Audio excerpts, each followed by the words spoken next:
তারা ইসলামিক মামলায় এই সরকারের জুলুমের শিকার, ইনশাল্লাহ তাদের সবার জন্য প্রক্রিয়াধীন আছে জান।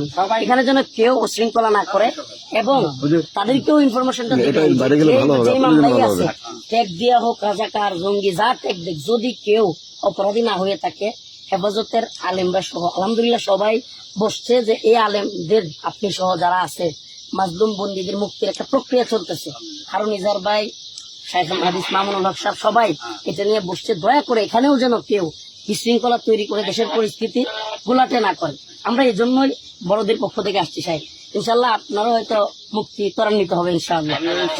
বিশৃঙ্খলা করলেই ঝামেলা হবে।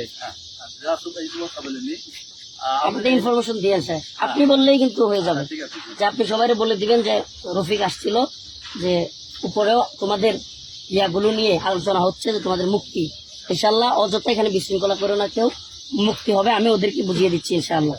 আর খুব ভালো লাগলো সাহেব আপনারা দেখতে পারেন। সালাম আলাইকুম।